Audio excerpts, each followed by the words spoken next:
placer de ver a Nicolás. Nicolás Benech, trabaja acá en el Instituto de Física, en el departamento de ondas, de acústica ultrasonora.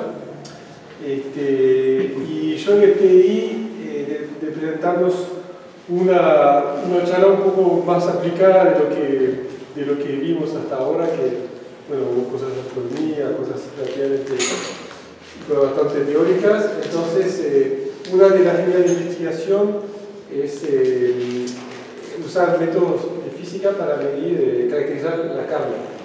Entonces, no va a hablar específicamente de esto con ese fantástico título que ya... Por suerte lo tenemos después de comer en esta charla. Bueno, muchas gracias. Bueno, sí, el título este es un poco un llamador, digamos, para esa aplicación que contaba Tomás, de la cual voy a hablar. Yo trabajo, como decía Tomás, en el laboratorio acústico ultrasonora, trabajo en el Instituto de Física, casi en el infierno, en el subsuelo. Los que quieran pasar después a ver y conocer pueden pasar en cualquier momento, ¿verdad? Entonces, para hablar de la aplicación específica en carne, primero voy a introducir un concepto que es el concepto, un término que se conoce como la elastografía, ¿verdad? Entonces voy a introducirme un poco en ese concepto, que es donde yo hice mi tesis de doctorado y demás, y después, más hacia el final, vamos a hablar de la aplicación sí en carne, ¿no? Entonces, no sé si ustedes manejan el concepto de propagación de ondas en fluidos, en sólidos y demás, y si saben cuál es por ejemplo, la diferencia de las ondas en un fluido o un sólido. ¿Han visto algo de eso ya? Bien. A muy grosso modo, así de una manera muy grosera, podríamos definir el sólido soporta dos tipos de ondas, que se llama la onda de compresión, ¿no? Una onda de cambio de volumen, y una onda que se llama una onda de corte, donde un sólido yo lo puedo deformar, ¿no? Sin cambiarle el volumen, deformarlo, y cuando lo suelto vuelve a su forma original. Y a partir de esa fuerza restauradora es la que se propaga lo que se llama onda de corte. En un fluido eso no pasa, si yo lo deformo sin cambiarle el volumen, el fluido fluye, digamos, pero no vuelve así. Muy grosso modo hablando. Entonces esa sería, digamos, la diferencia esencial entre un sólido y un fluido desde el punto de vista de las ondas. Entonces, las ondas de compresión muchas veces las llamamos ondas P, ¿no? Y las ondas de corte ondas S.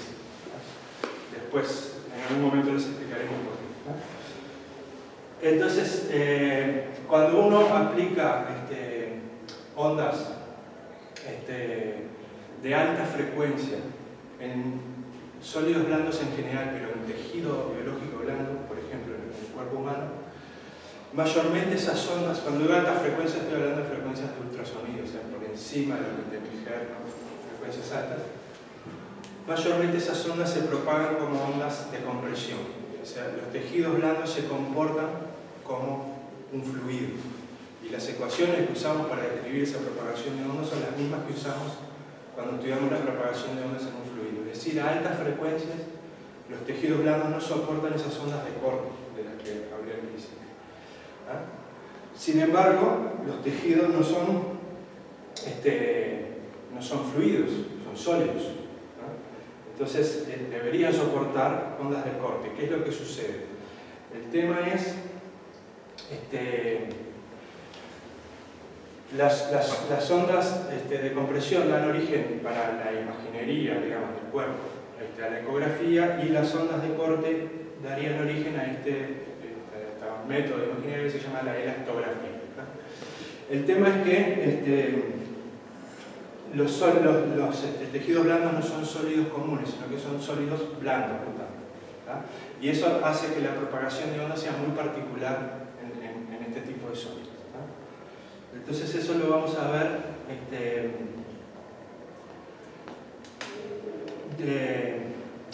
con ecuaciones,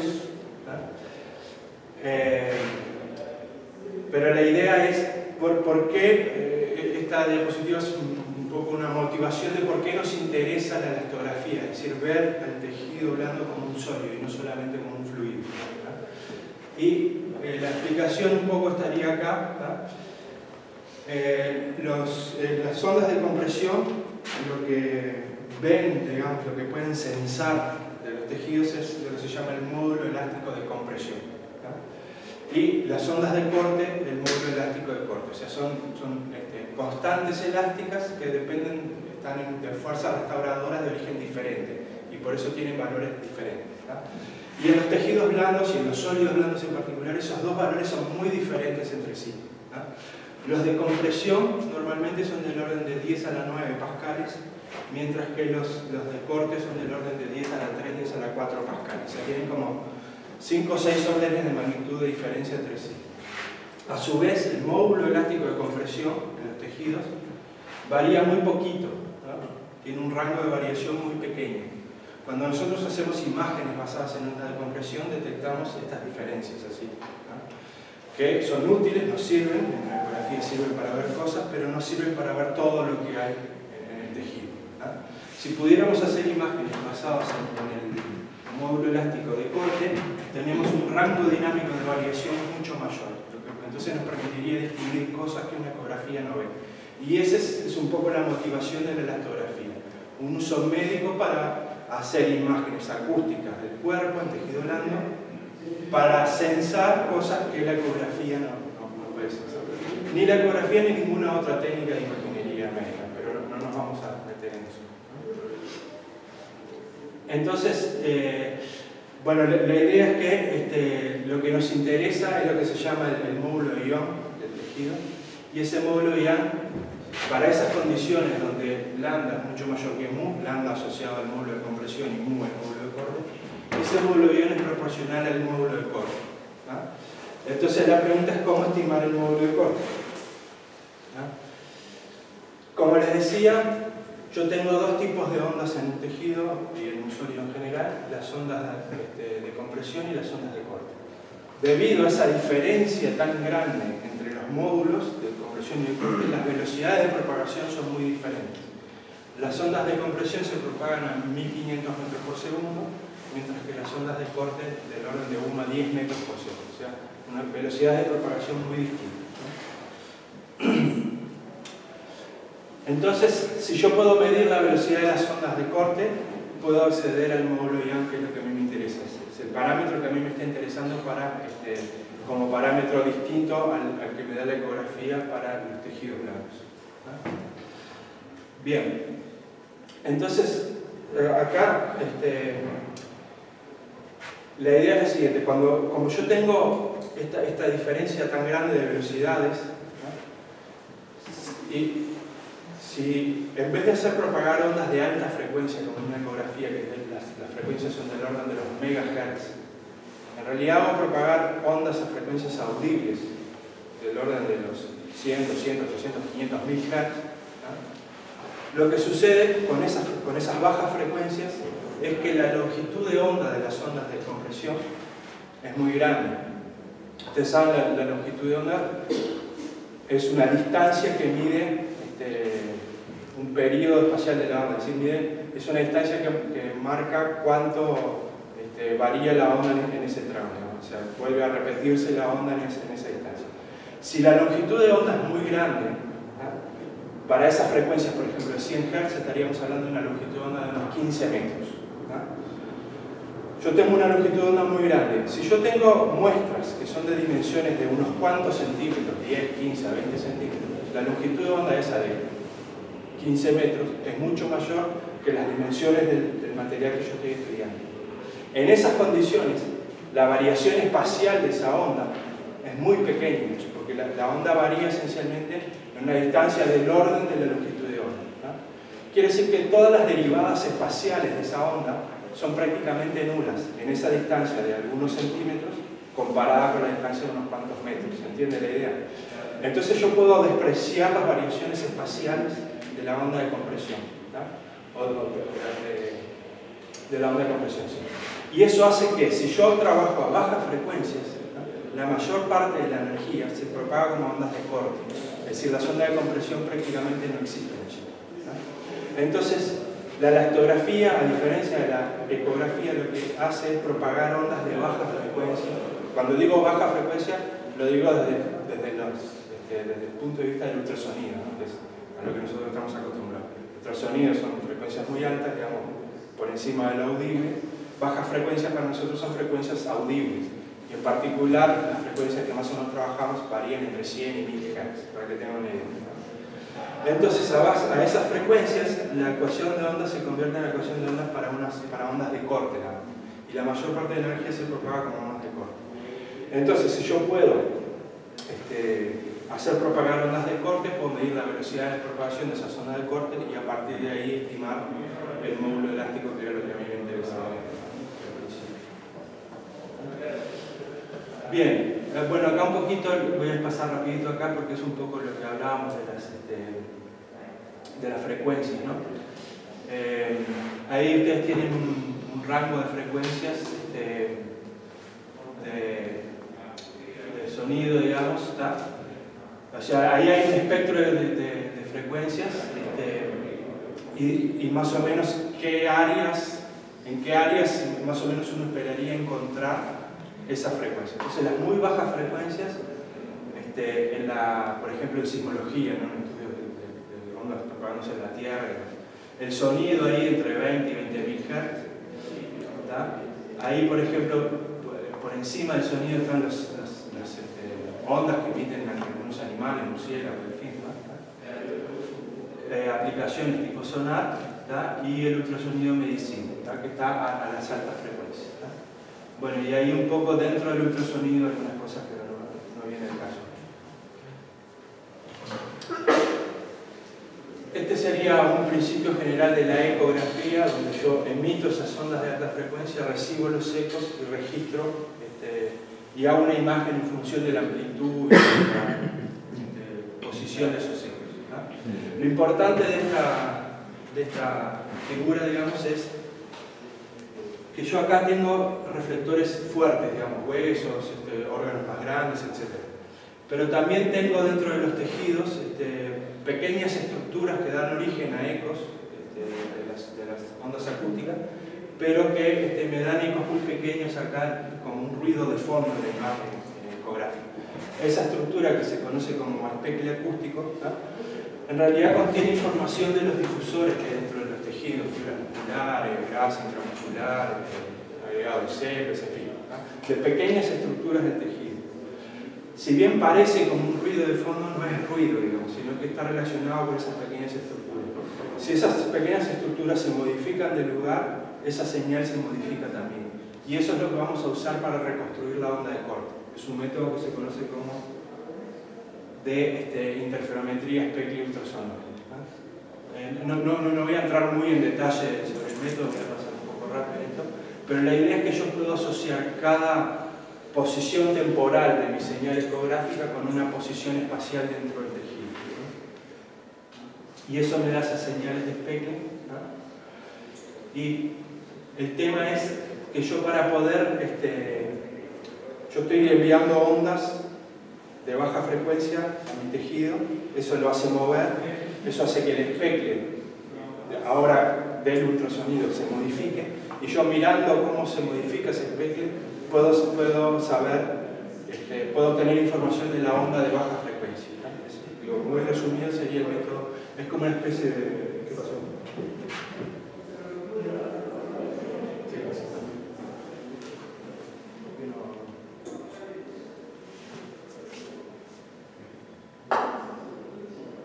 Viene a ser como una especie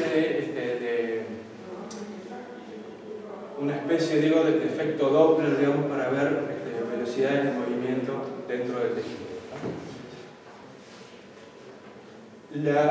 Lo que sí yo necesito para hacer eso es un equipo que permita enviar y recibir los pulsos de ultrasonido a frecuencias de repetición, es decir, yo envío y recibo pulsos, con una frecuencia de repetición del orden del kilohertz. Para poder ver señales del orden de 100 Hz, 200 Hz, necesito frecuencias del orden del kilohertz. Y eso no lo hacen los equipos, los ecógrafos convencionales no tienen esa alta tasa de frecuencia, sino que trabajan a frecuencias mucho más bajas. Entonces, para hacer elastografía ultrasonora yo necesito equipos de ultrasonido dedicados a eso, que permitan enviar pulsos con esa alta frecuencia. Entonces, bueno, este es un experimento donde lo que está ahí arriba es un parlante, digamos, que emite las ondas estas de baja frecuencia, a 100 Hz, supongamos.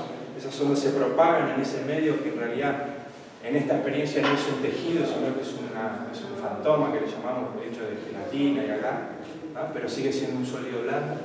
Esas ondas se propagan en ese medio y tengo un transductor de ultrasonido ahí que va tirando ultrasonido y va viendo esa propagación, ¿no?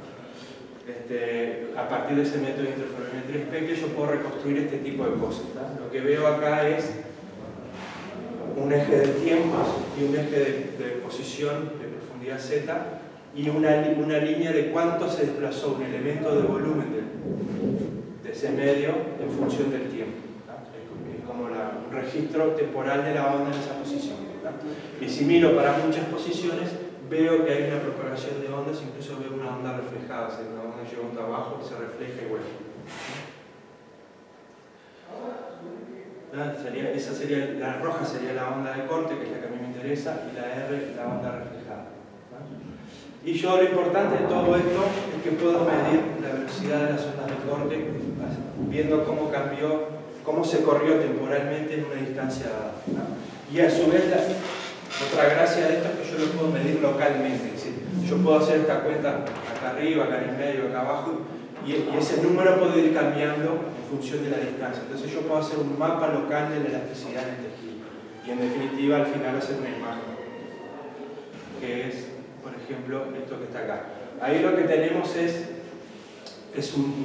también un fantoma hecho con agar y gelatina, pero en el medio del fantoma tiene lo que llamamos una inclusión, es decir, otro fantoma con concentraciones distintas de agar y gelatina, lo que lo hacen, le dan una elasticidad distinta al de afuera, ¿no? Entonces, en una ecografía, que es lo que está abajo, no se ve, pero en una elastografía, que es lo que está a la derecha, sí se ve, ¿no? Esa inclusión.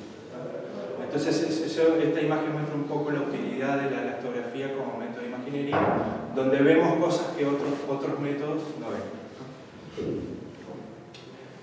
Bueno, esto ya tiene unos cuantos años y hay equipos comerciales que usan la elastografía para medicina, por ejemplo el Fibroscan y hay otros.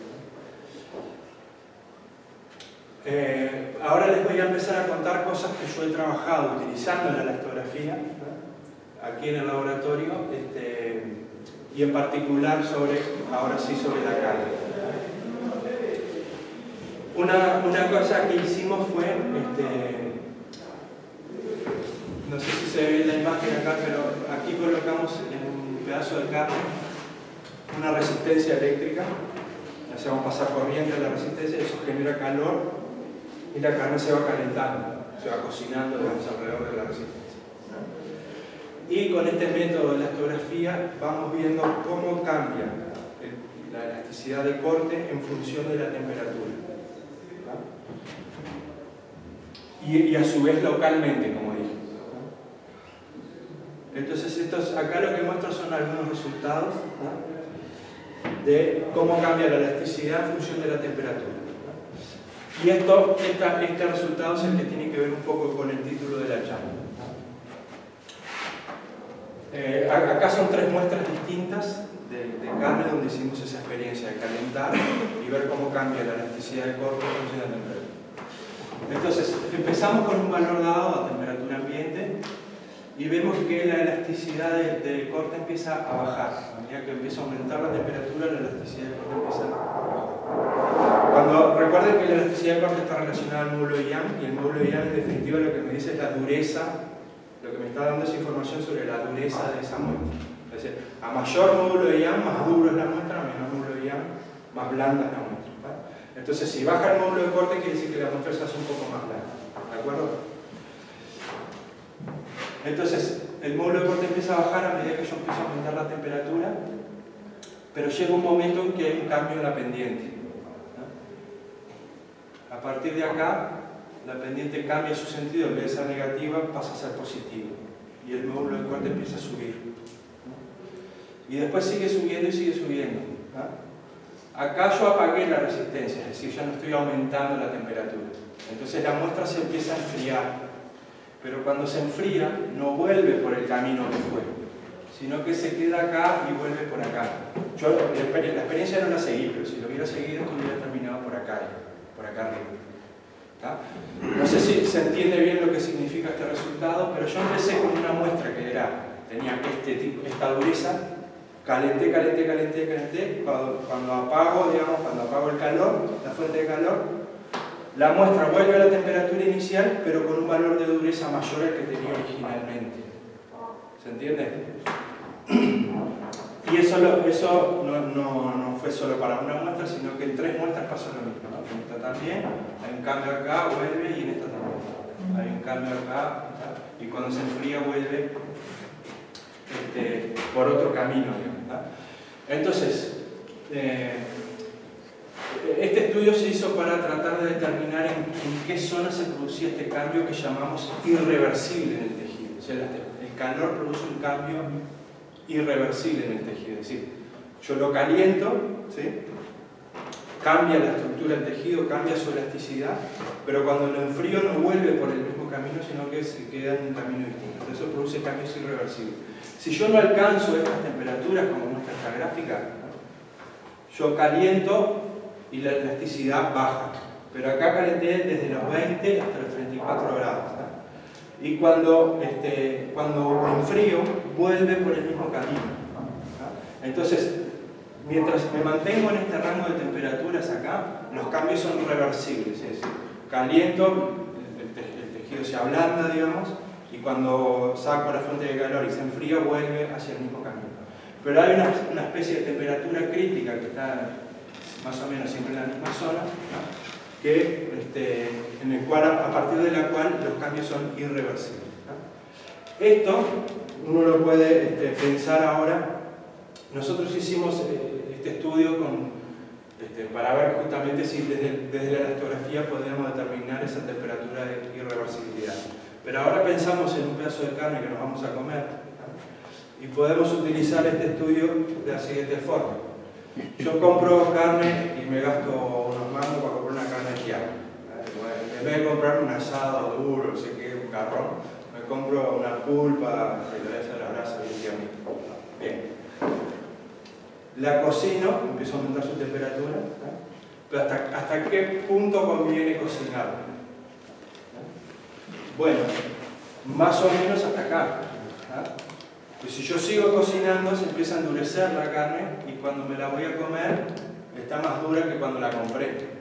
¿Se entiende? Entonces, en realidad conviene comerla cocinarla hasta esta temperatura más o menos, que mantenga la terneza por la cual compré esa carne. ¿Se entiende? Entonces, eso me trae muchos problemas en mi casa, porque a esa temperatura la carne todavía está rojita. No está roja, pero está rosada. Entonces en mi casa nadie quiere comerla, excepto yo. Pero bueno, por eso lo del título de cocido o a punto, ¿no? En base un poco a estos resultados, ¿no? Pero si tienen la oportunidad pueden comprobar esto que estoy hablando y en el próximo asado con amigos, con la familia pueden testearlo y decir, miren lo que aprendí en la facultad. Bien, eso es un poco la imagen después que saqué la resistencia y demás, el corte de la carne, cómo queda cocida ahí en una parte nada más, y esta es una imagen elastográfica que muestra que localmente yo puedo ver las variaciones de temperatura locales. Bien, y ahora voy a cambiar de presentación.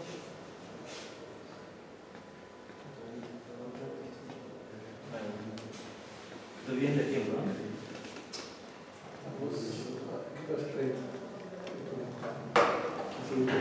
Bien. Entonces, dadas estas aplicaciones en carne y que la elastografía sirve para medir el módulo de Young, tejidos blandos, en particular en carne vacuna,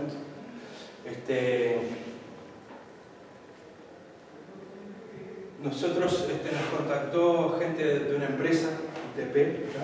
Que estaba interesada en esta técnica de medir la elasticidad en la carne y demás, para medir lo que se llama el proceso de maduración de la carne. Ustedes saben,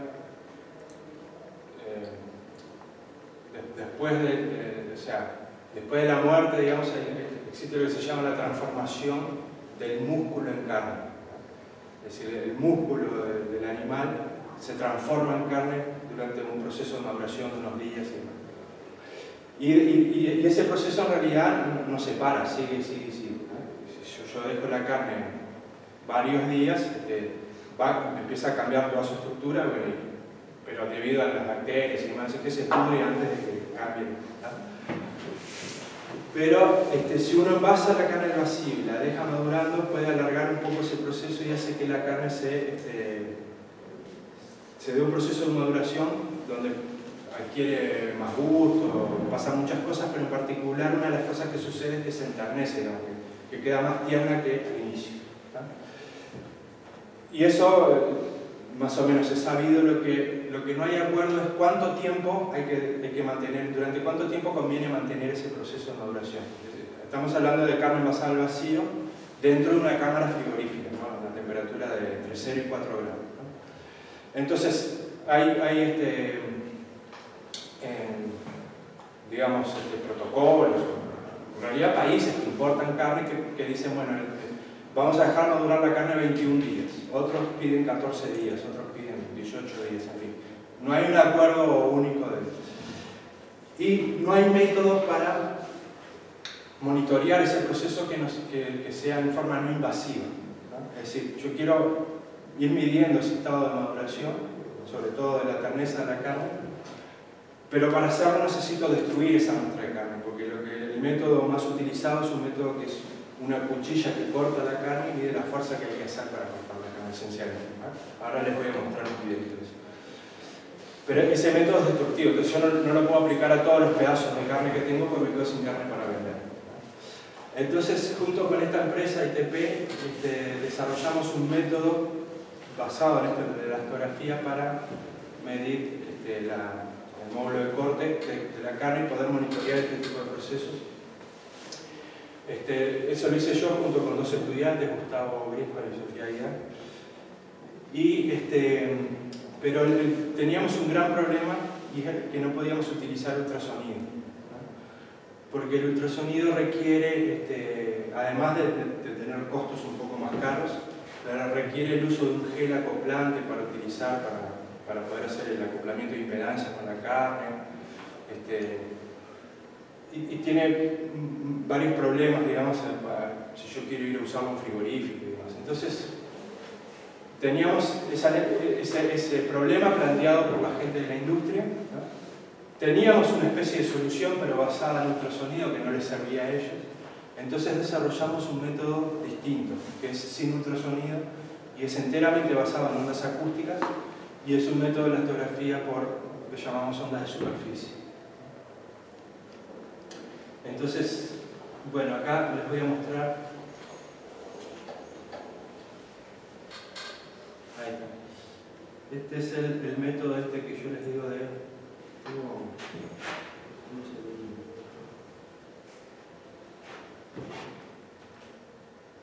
Acá se ve bien. Capaz que no lo copié. Bueno, ahí esencialmente eso es lo que yo decía, es una cuchilla que baja, ¿no? Y corta la carne, ¿no? Y va mostrando en un gráfico, tiene un sensor de fuerza y va mostrando la fuerza necesaria para ir cortando la carne, ¿no? Y el resultado es un gráfico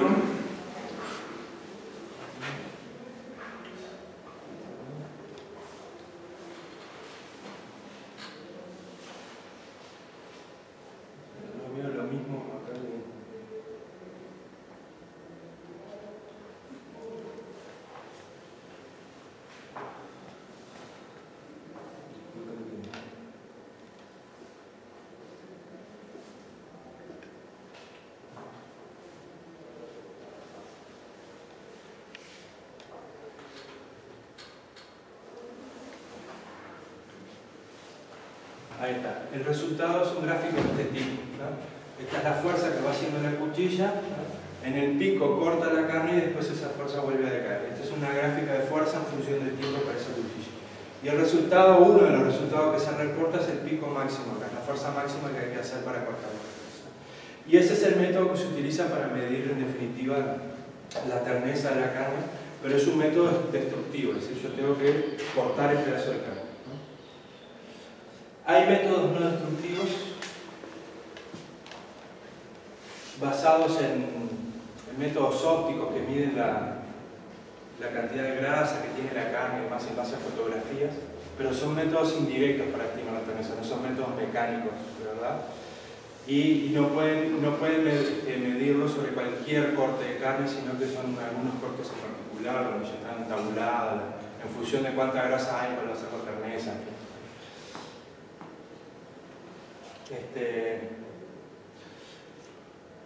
Entonces la idea es usar la elastografía para medir la terneza de la carne. Pero como dije, no la elastografía por ultrasonido. Entonces, la idea es hacer la elastografía por ondas de superficie y el principio general, digamos, es un método similar al que se utiliza en la prospección sísmica, ¿no? Donde yo tengo fuentes sobre la superficie, sensores en la superficie, pero a partir de esa propagación puedo saber qué es lo que hay abajo, ¿no? Qué es lo que hay.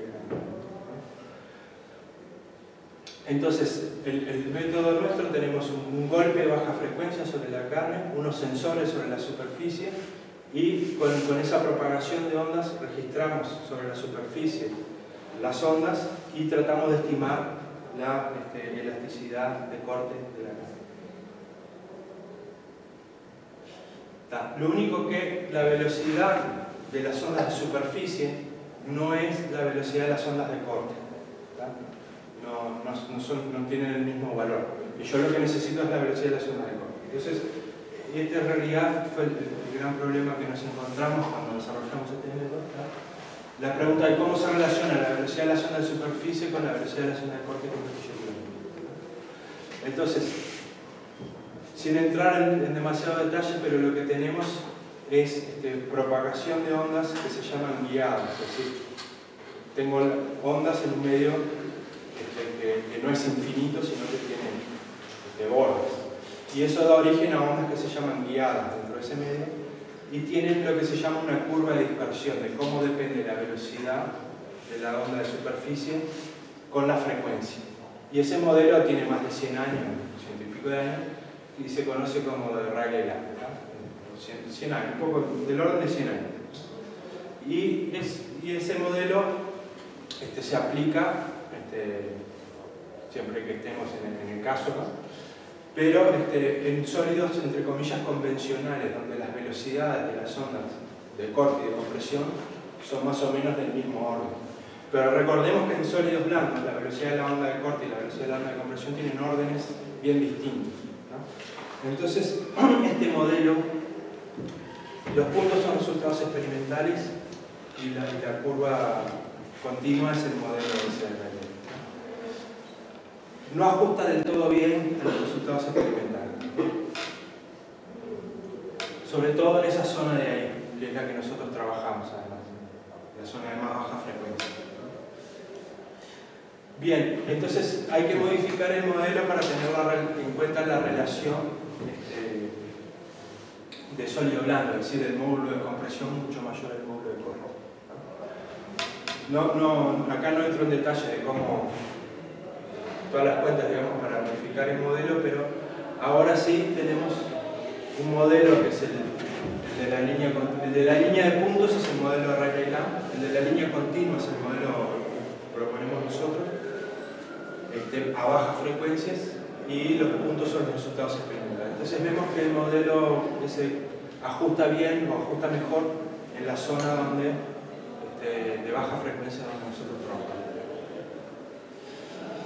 Bien, después que más o menos resolvimos el problema, hicimos una especie de prototipo para hacer las medidas, ¿no? Donde tenemos, es un prototipo que uno puede agarrar y tiene tanto el golpeador de baja frecuencia como los sensores todo incorporado allí y parte de la electrónica. Acá se ve, este es el golpeador que tiene un parlante acá atrás, estos son sensores de vibración. Y lo usamos para medir Bueno, esto presentamos una patente a nivel nacional para proteger al equipo en caso de que algún día se venda. Y empezamos a medir en carne. Primero, una cosa importante para la industria era que nosotros no podemos tocar directamente la carne, porque la podemos contaminar, etc. Entonces, teníamos que medir la carne envasada al vacío, no podíamos medir directamente sobre la carne. Entonces hicimos ensayos donde medimos carne envasada al vacío y carne desnuda, y encontramos, la figura acá no se ve muy bien de repente, pero los puntos rojos son los puntos de carne desnuda y los puntos negros son los puntos sobre carne envasada al vacío, ¿no? Y medimos en los dos y encontramos que los resultados son muy similares, ¿no? ¿Por qué eso? ¿Por qué no hay mucha diferencia entre una medida y la otra? Bueno, porque el espesor del embalaje es muy inferior a la longitud de onda que nosotros estamos trabajando. Entonces, esencialmente, la onda no ve el embalaje, el nylon ese del envase. Sí es importante que la carne esté envasada al vacío y no quede aire entre la carne y el envase, ¿no? Porque ahí sí los resultados realmente se modifican. Pero si está bien envasada, los resultados son prácticamente iguales, ¿no? Y ahí tenemos resultados sobre curvas de maduración sobre distintos cortes de carne, ¿no? En peseto, cuadrada, bola de lomo, nalga, bife angosto, ¿no? Lo que tenemos ahí es el valor del módulo IA, o del módulo IA, normalizado al primer día en función del tiempo de maduración en días en la cámara frigorífica, ¿no? Y lo que vemos como resultado general es que la dureza de la carne decrece, es decir, que aumenta su terneza cuando aumenta el tiempo, ¿no? Pero también un resultado más o menos general también, nosotros lo hicimos durante 21 días, pero en realidad podemos ver que más o menos a los 14 días ya casi todos los cortes llegan a un punto estacionario, digamos, donde la elasticidad no cambia más, o cambia muy poquito. Entonces, conclusión, no son necesarios 21 días de maduración para llegar a un estado más o menos final, ¿no? Con menos días se alcanza. Esa es la comparación entre las muestras, entre esas mismas muestras, pero ahora todos los cortes puestos juntos, ¿no? Entonces acá vemos de estos cortes que analizamos cuál es más tierno, cuál queda más duro al final del proceso. Entonces el bife angosto es el más tierno y del orden del peseto y cuadrada son más. Bueno, acá comparamos nuestros resultados con otros ya publicados en la literatura donde se ve el crecimiento, pero estos son métodos destructivos y vemos que los resultados son similares. También hicimos ensayos de Warner Russell ahí en la Facultad de Ingeniería, que tienen un equipo. El Warner Russell es la cuchilla de esa facultad. Y esas son las medidas en el frigorífico. No sé si me ven ahí, pero yo estoy ahí con el casco blanco. Y bien, bueno, definimos algunos criterios para la terneza, la carne, ¿no? Y ahí tenemos ellos nos pidieron que analizáramos un montón de cortes de carne y le dijéramos si era duro, medio blando. Entonces lo categorizamos ahí y ahí hay un montón de cortes y los resultados que tuvimos. Bien, creo que esto es todo. Bueno, sí, esencialmente todo. Muchas gracias por la atención.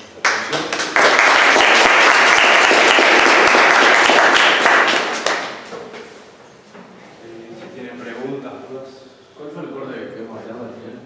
De los que mostré ahí, el bife angosto. La imagen de esa de... El lomo. El lomo que está acá. Eso ya lo sabían, pero bueno. En la prueba. De alguna forma se han visto. ¿Y estos duros ahí qué son? Estos dos que llegan duros, ¿qué son? No me acuerdo. Marucha. Esta es paleta. Una paleta con hueso. Marucha. Y hay y estos que están acá en el borde, digamos, son el cogote y algunas partes ya no están. Un poco a la pregunta, pero en un momento cuando me hice las gráficas y entre 50 y 60 era cuando ya era irreversible. Sí. Si vos mantenés la temperatura de la carne a 50, 45, por ejemplo, como para que sea reversible, pero a la vez que se cocine. Sí, también la pregunta. No son estudios que nosotros hayamos hecho, pero ahí lo que pasa es que la temperatura en esos estudios tenía ese valor durante un breve periodo de tiempo. Hay gente que estudia esto mismo, pero manteniendo una temperatura dada por mucho tiempo. Y después cambia el valor, ¿no? A los 45 la mantiene, yo qué sé, 10 minutos. ¿No? Después cambia a 50, y otros 10 minutos. Y es completamente diferente el comportamiento. O sea, mantener la misma temperatura durante un tiempo dado, por ejemplo, se puede hacer irreversible antes de los 60. O sea, la idea acá era simular un proceso continuo de calor, una entrega continua de calor. Pero, por ejemplo, si vos agarras carne más dura, digamos, de cocinar durante mucho tiempo, por ejemplo, en un guiso o demás, te queda tierna. Sí. Precisa mucho. Precisa mucho más tiempo. O sea, este resultado que yo mostré es más bien para carne que ya es tierna y la vas a cocinar poco tiempo. ¿No? Entonces, si vos la cocinas mucho tiempo, perdés la gracia de que sea tierna al inicio. Esa es la idea. Una rápido y tierno. Ahí va. Sí. Y ahí pudieron determinar la tolerancia de la carne en diferentes cortes, pero la forma de medir se está aplicando en el frigorífico, se aplica. No se usa. ¿Sí? Este frigorífico nos permitió a nosotros entrar, tuvimos que firmar un acuerdo con ellos, o sea, pero no es algo que se use ni en el frigorífico ni acá ni en el mundo. O sea, no hay un método no invasivo para medir. O sea, los métodos que hay son invasivos, esos que cortan o que estiran, ¿no? O esos métodos ópticos, de los cuales algunos frigoríficos acá sí tienen, pero no les permiten medir todos estos cortes. Los métodos ópticos, como dije, les permiten medir algunos cortes, 1 o 2 cortes nada más, porque necesitan correlacionar. Los métodos ópticos lo que hacen es estimar la cantidad de grasa intramuscular que tiene el corte. ¿No? Se sacan una foto y tienen un algoritmo que detecta estas grasas, estos músculos. Entonces dicen, bueno, este corte tiene 5% de grasa intramuscular.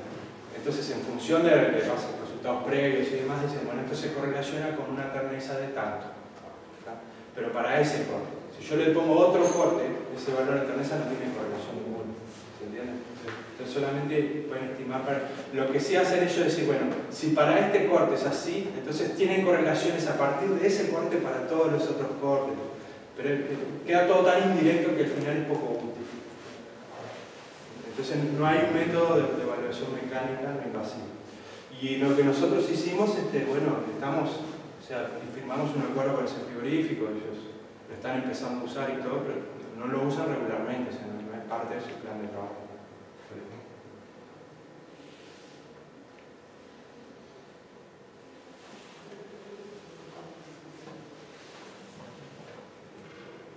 ¿Más preguntas? Muy bien. Sí. En comparación con un módulo de guión medido directo con fotografía, para comparar el ultrasonido. Sí. No lo mostré acá, pero sí. Digamos, hay diferencias.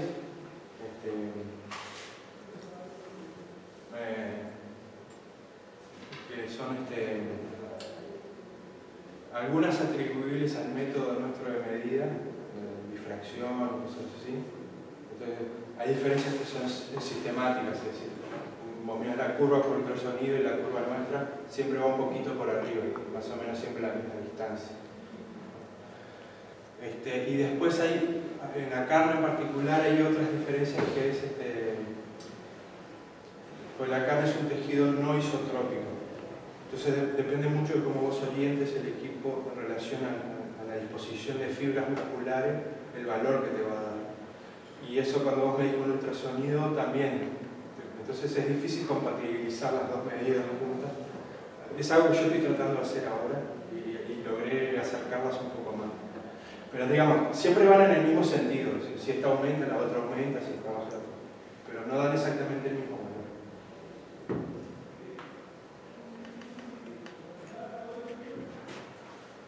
¿Otras preguntas? Bueno, el que quiera profundizar, esté interesado en la geografía, no solo para la carne, sino para otras aplicaciones, otras cosas, puede pasar a hablar conmigo y lo hago cuando quiera. Gracias.